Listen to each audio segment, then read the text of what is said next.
Olá, vamos ao 42º vídeo da série de estudos do livro de texto do SEM, um curso em milagres. E nós vamos estudar hoje a seção 5, o uso da culpa pelo ego, do capítulo 5, cura e integridade. Conforme nós costumamos a fazer, vamos ler e fazer alguns comentários a respeito desta sessão. Talvez alguns de nossos conceitos venham a ser mais claros e mais significativos em termos pessoais se o uso da culpa pelo ego for esclarecido. Então, o ego utiliza muito da culpa. E não tem ninguém aqui na face da Terra que não se sente culpado ou que não se sentiu culpado alguma vez. O ego tem um propósito, assim como o Espírito Santo. O propósito do ego é o medo, porque só quem tem medo pode ser egotista.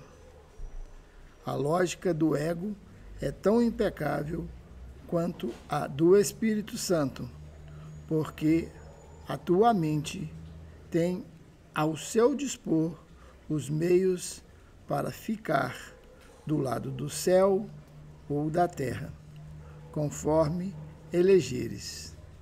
No entanto, mais uma vez, lembra-te de que ambos estão em ti. Então, é na mente que abriga a consciência do céu ou da terra. Ou, em outras palavras, do céu ou do inferno.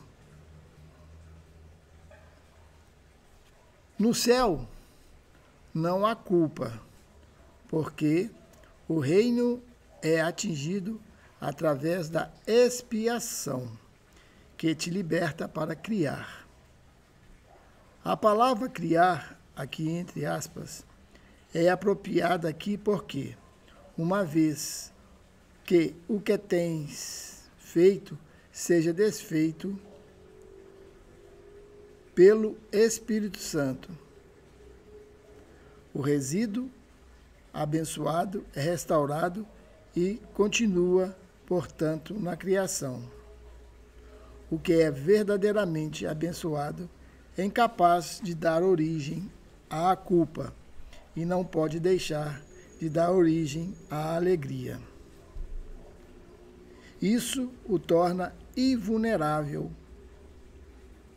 para o ego, porque a sua paz é inexpugnável. É invulnerável à ruptura, porque é íntegro. A culpa sempre produz uma ruptura. Qualquer coisa que se engendre medo divide, porque obedece à lei da divisão. Se o ego é o símbolo da separação, é também o símbolo da culpa. A culpa é mais do que apenas algo que não é de Deus. É o símbolo do ataque a Deus. Esse conceito é totalmente sem significado, exceto para o ego. Mas não subestimes o poder da crença do ego. É dessa crença que realmente brota toda a culpa. Então vamos a alguns comentários a respeito deste parágrafo 2. Então, quem engendra a culpa é o ego. No espírito não há possibilidade de culpa, senão a alegria. E por que nós nos sentimos culpados?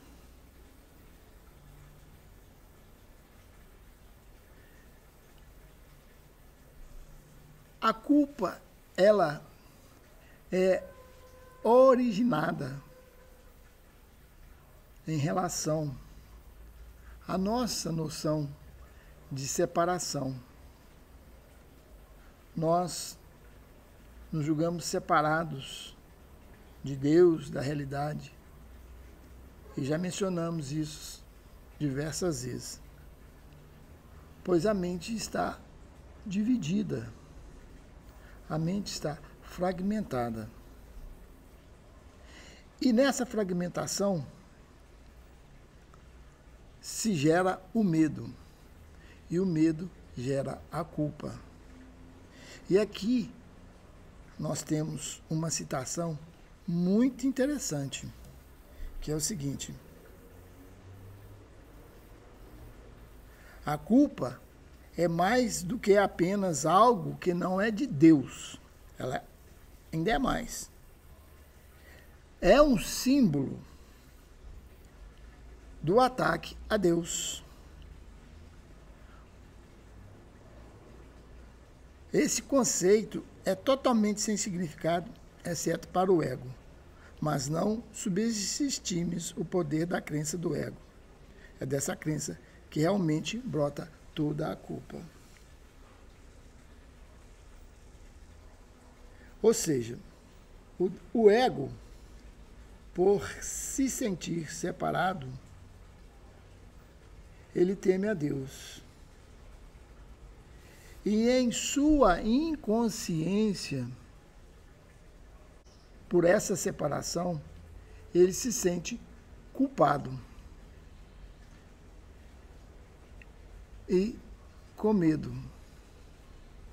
E no medo, qual são nossas reações? É o ataque. Então, por isso que ele está propício a atacar a ideia de Deus. E por isso essa palavra hoje é tão desgastada.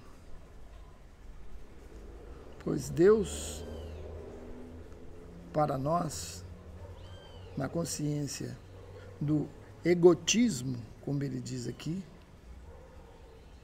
onde só pode haver culpa, nós tememos a Deus e o temos como um inimigo.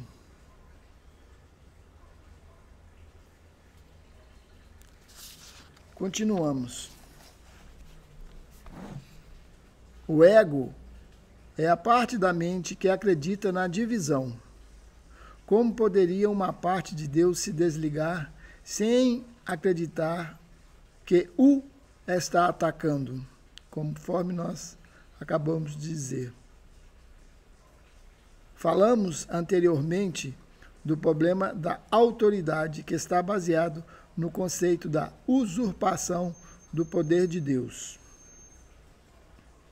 O ego acredita que é isso que fizeste, porque acreditas que ele é o que tu és. Então, isso daqui já é uma falsa identificação que nós temos a respeito de nós mesmos. Porque nós acreditamos que somos esse ego. E essa falsa identificação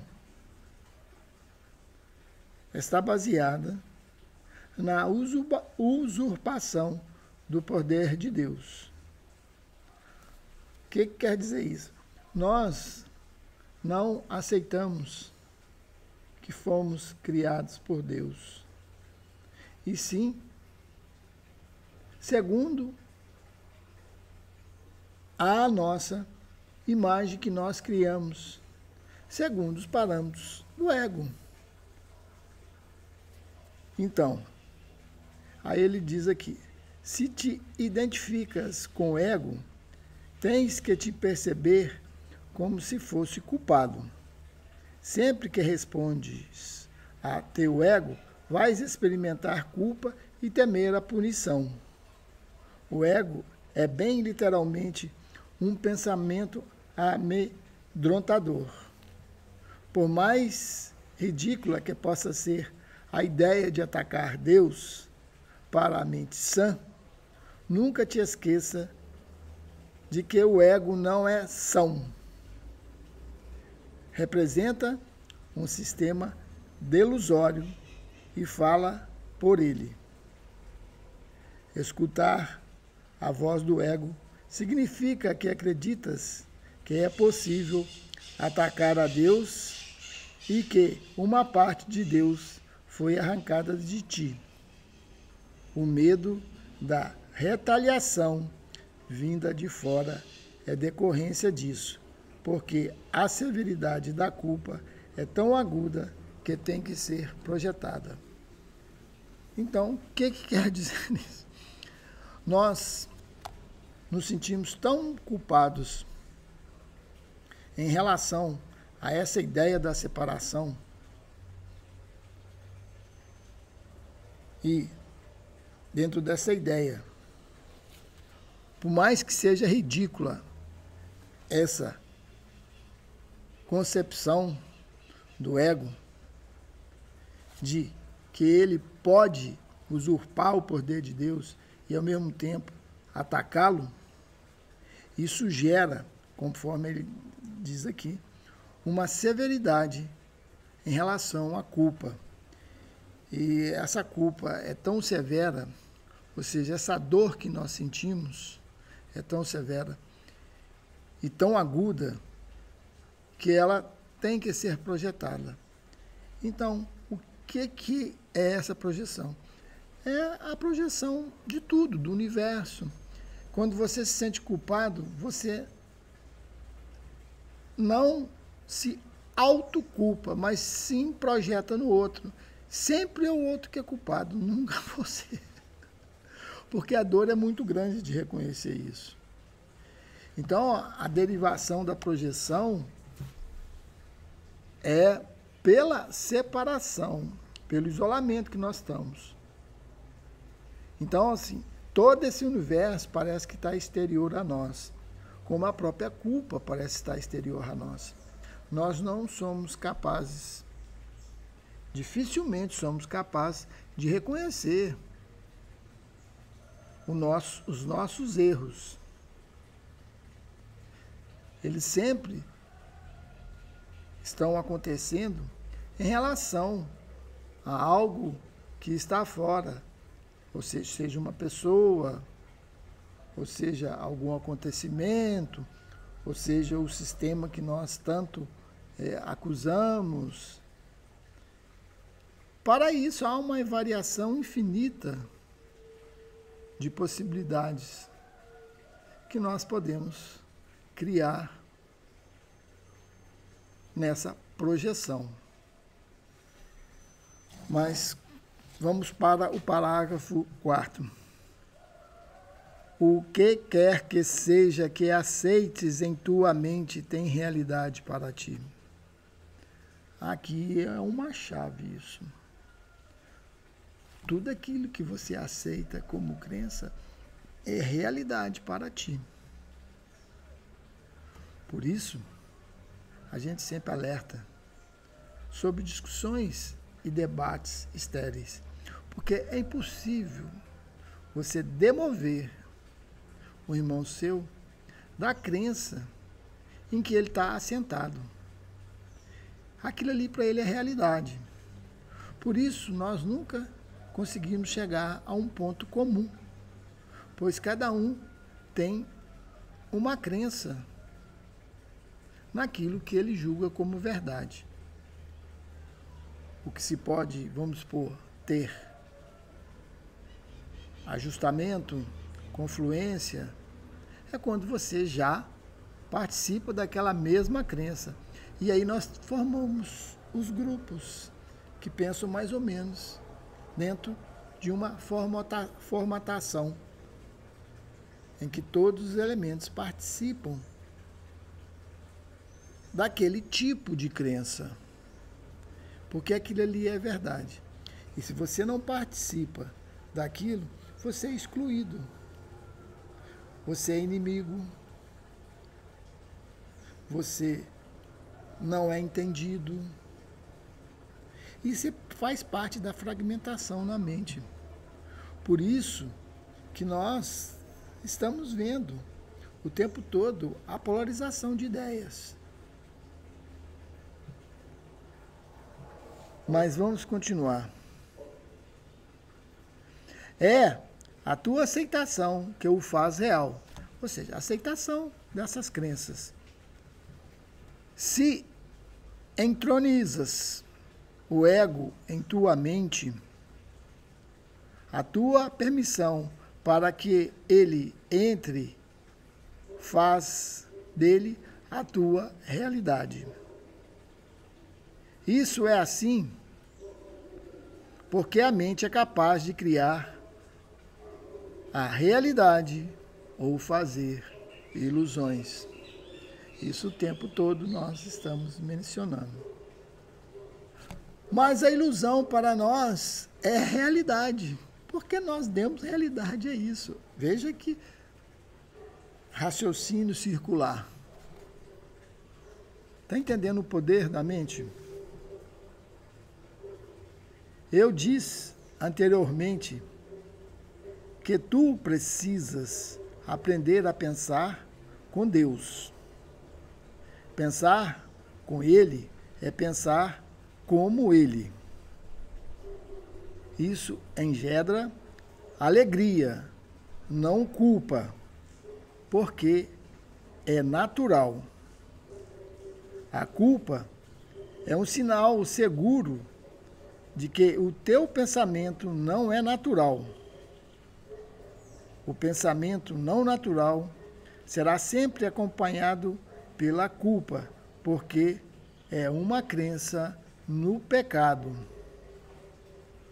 O ego não percebe o pecado como uma falta de amor, mas como um ato indubitável de agressão. Isso é necessário para a sobrevivência do ego, porque logo que considerares o pecado como uma falta, irás automaticamente tentar remediar a situação e terás sucesso. O ego considera isso como uma condenação, mas tem que aprender a considerar como liberdade. Então, o ego percebe a sua falta como pecado. E dentro da concepção do ego, o pecado é algo que não pode ser perdoado, é irreparável. E quando você admite que não há pecado e sim erro, e que ele pode ser reparado, o ego perde sua força. Porque ali não vai existir mais condenação, e sim reparação. E isso te dá liberdade. E isso o ego não quer ver. Uma palhazinha de um exemplo que eu tive com uma pessoa muito próxima a mim, quando eu disse a ela que o pecado não existia. Essa pessoa não conversa comigo até hoje, ela me evita, porque ela diz, como não?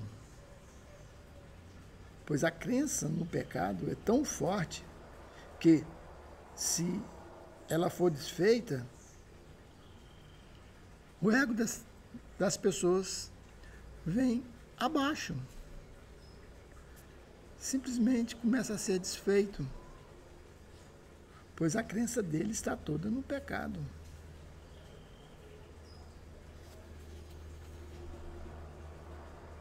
A mente sem culpa não pode sofrer.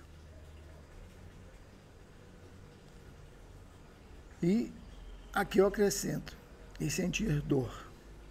Depois mencionamos algo sobre isso. Mente sã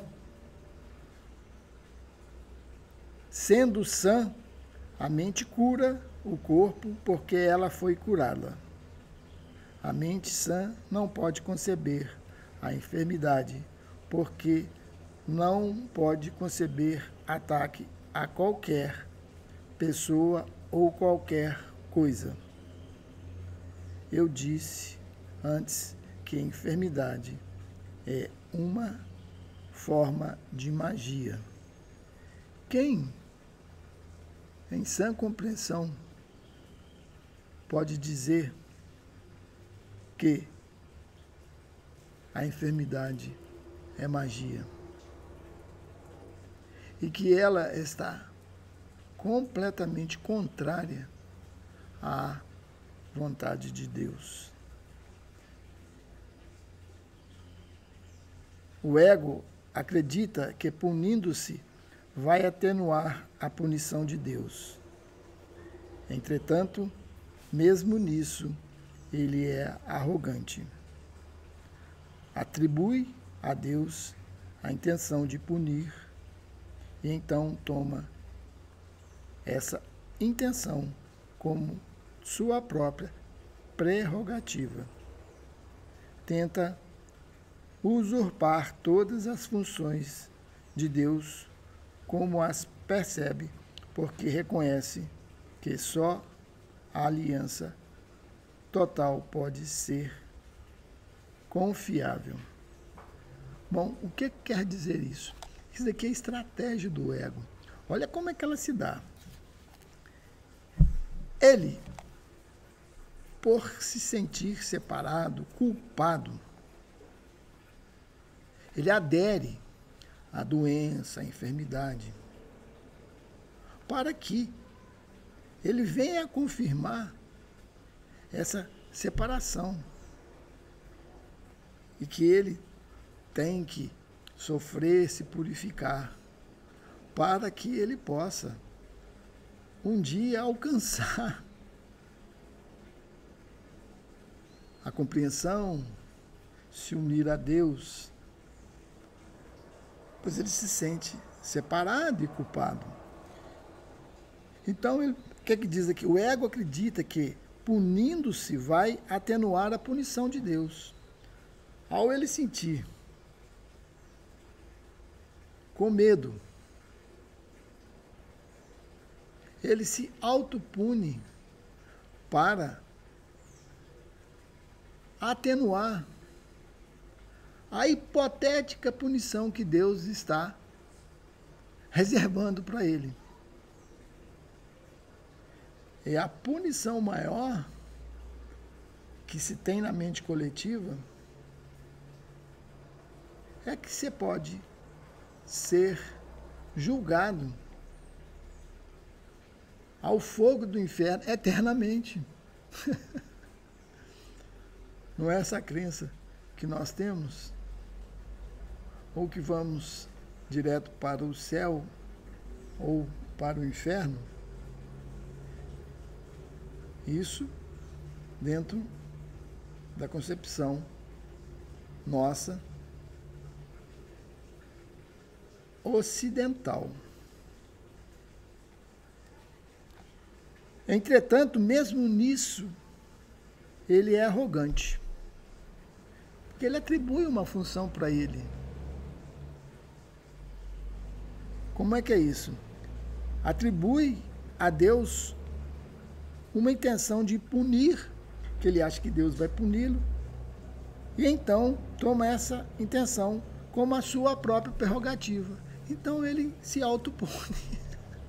Olha que raciocínio mais lógico e ao mesmo tempo insano e ilógico. Tenta usurpar todas as funções de Deus como as percebe, porque reconhece que só aliança total pode ser confiável. O que quer dizer isso? Ele tem que ter crença total naquilo que ele acredita. E aí está a exclusão total da realidade. pois é isso que vivemos como realidade, que é a doença, que é a enfermidade. O ego não pode se opor às leis de Deus, assim como tu também não podes, mas pode interpretá-las de acordo com o que quer, assim como tu. Essa é a razão pela qual a questão: o que é que tu queres? Tem que ser respondida. Tu estás respondendo a cada minuto e a cada segundo e a cada momento de decisão em um julgamento que pode ser tudo menos sem efeito.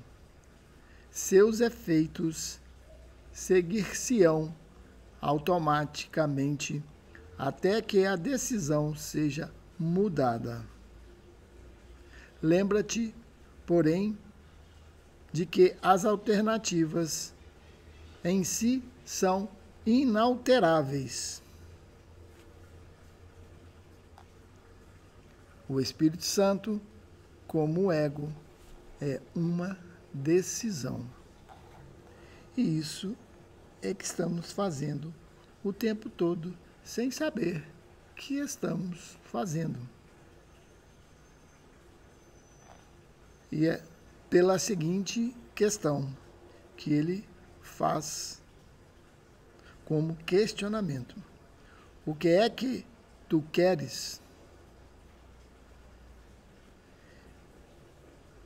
Tu está respondendo a cada minuto, a cada segundo, a cada momento de decisão em julgamento que pode ser tudo, menos sem efeito. E tudo que surgir é em decorrência dessa decisão. E qual é a decisão? Entre o ego e o espírito, entre a realidade e a ilusão. E aqui fica claro: por qual situação a nossa mente está decidindo. O Espírito Santo, como o ego, é uma decisão. Juntos constituem todas as alternativas que a mente pode aceitar e obedecer. O Espírito Santo e o ego são as únicas escolhas abertas para ti. Já pensaste nisso?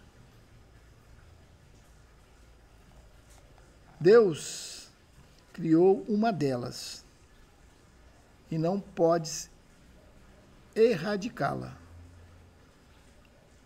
Tu fizestes a outra, então podes. Então, aquilo que nós criamos, nós podemos desfazer, pois ela é altamente mutável.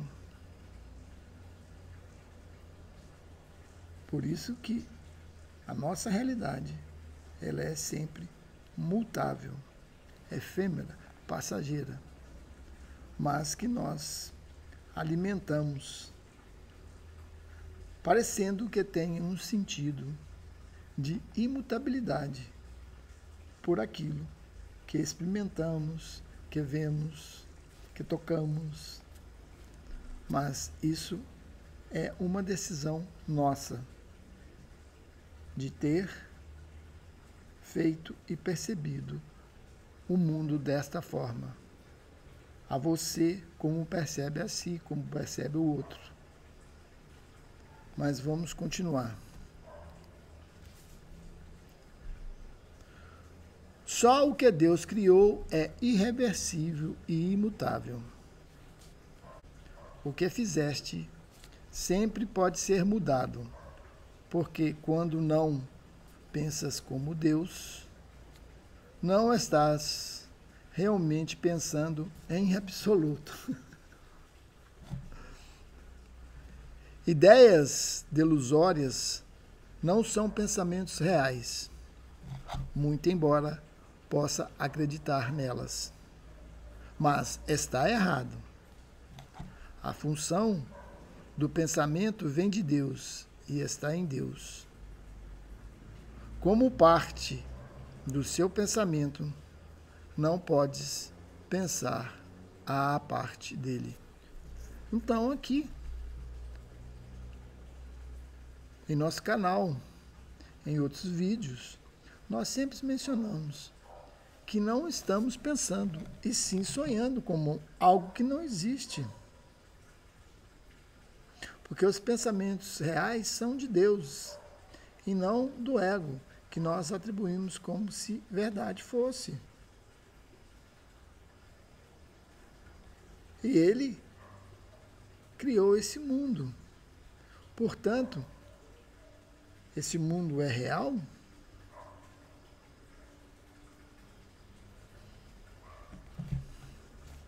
O pensamento irracional é pensamento desordenado. O próprio Deus ordena o teu pensamento porque o teu pensamento foi criado por Ele. Então, nós temos um pensamento totalmente desordenado. Isso qualquer um pode constatar. Como é ensinado no Oriente, a nossa mente é igual um macaquinho que pula de galho em galho. E ele diz aqui que só Deus pode ordenar o pensamento, porque o pensamento verdadeiro é por Ele criado. Então aqui nós podemos estar atento sempre quando mencionamos que nós devemos entregar a nossa mente caótica e desordenada ao Espírito. Os sentimentos de culpa são sempre um sinal de que não sabes disso. Eles mostram também que acreditas que podes pensar a parte de Deus e queres fazê-lo. Todo pensamento desordenado é acompanhado de culpa na sua concepção, e sua continuação é mantida pela culpa. A culpa é inescapável para aqueles que acreditam que ordenam seus próprios pensamentos e, portanto, têm que obedecer os ditames que eles impõem. Então, ele diz aqui que se nós achamos que podemos ordenar nossos pensamentos, nós vamos sempre sentir culpados. E a culpa é exatamente os pensamentos desordenados. Então, uma situação gera outra, é um ciclo vicioso. Você se sente culpado por ter pensamentos desordenados e a culpa é gerada pelos pensamentos desordenados. Então, vamos lá. Isso os faz sentir responsáveis pelos seus erros, sem reconhecer que, ao aceitar essa responsabilidade, estão reagindo irresponsavelmente. Quando a mente não é entregue ao Espírito, enquanto a mente não tem os pensamentos verdadeiros de Deus, e você se sente responsável pelos seus próprios pensamentos, ele diz aqui, você está agindo irresponsavelmente. Então aqui ele tira um fardo, pois você não é responsável por seus erros, pois você nem sabe o que está passando na sua mente. Aí você começa a se perdoar, percebe?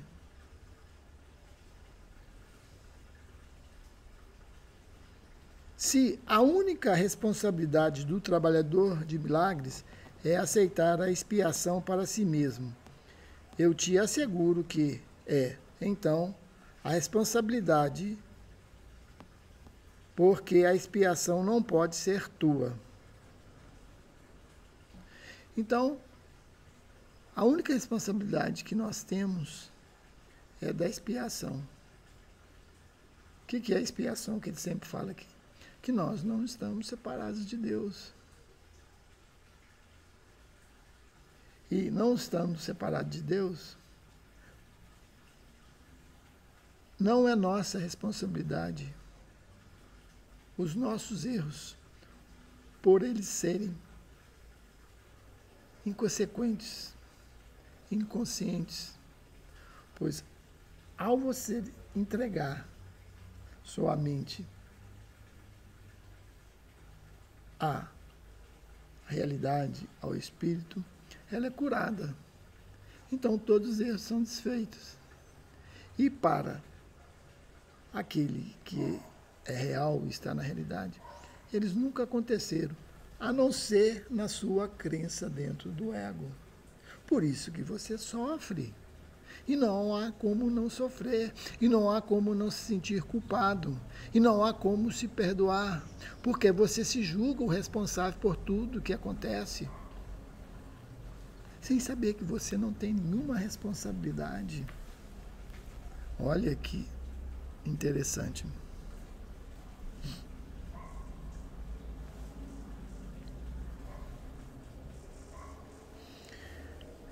Tu serias responsável pelos efeitos de todos os teus pensamentos errados se eles não pudessem ser desfeitos.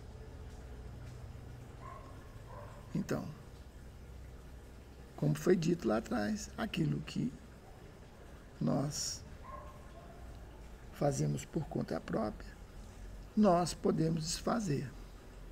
Mas aqui exige uma conscientização que, por conta própria, você também não desfaz os pensamentos, a não ser pela entrega de sua mente a essa luz superior, que desfaz as sombras dessas crenças, desses pensamentos equivocados.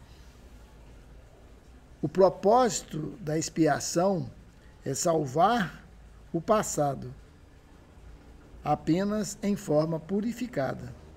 Se aceitas o remédio para o pensamento desordenado, o remédio cuja eficácia está além da dúvida, como podem os seus sintomas permanecer?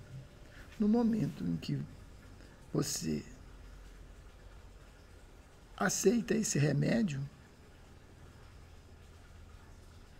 que é dado pelo Espírito, a mente é curada. E como pode os efeitos dela permanecer?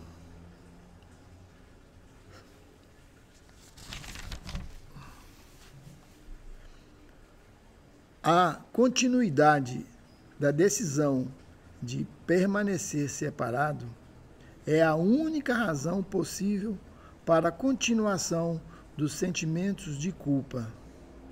Nós dissemos isso antes, mas não enfatizamos os resultados destrutivos dessa decisão.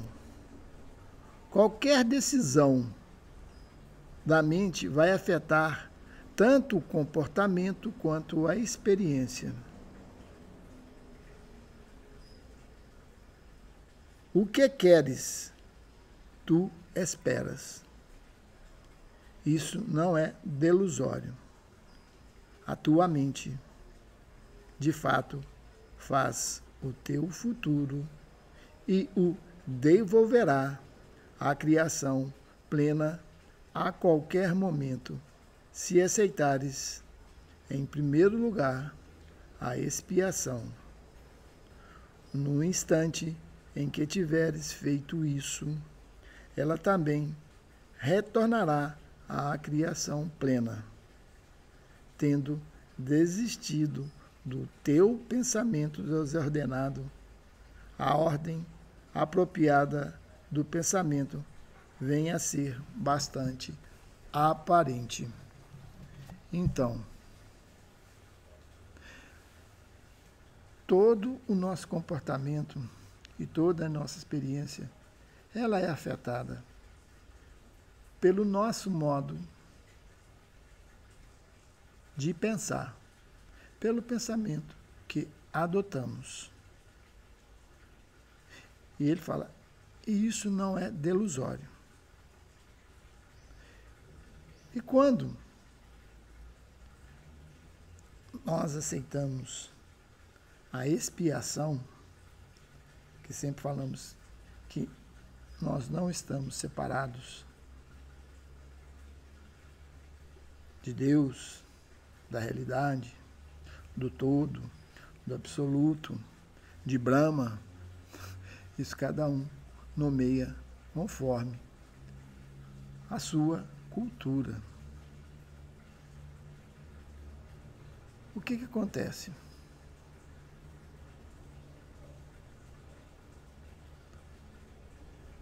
A mente retorna à verdadeira criação, pois ela deixou de viver o caos que reinava em seus pensamentos, para ter os pensamentos reais que são de Deus.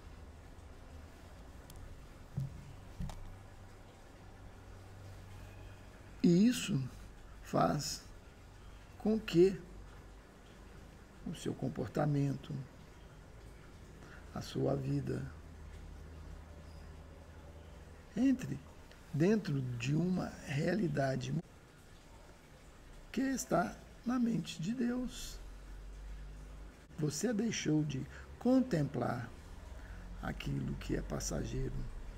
Você deixou de se identificar com o personagem, com o ego, para estar em seu estado original, em sua inocência, que não foi tocada por nenhum desses pensamentos desordenados, que não foi tocada pelo ego. Você está em plenitude, em integridade, dentro da sua própria mente, onde não há divisão, onde não há dualidade, onde há somente os pensamentos daquele que te criou, igual a si mesmo. A todos que me escutaram até o presente instante, minha real gratidão.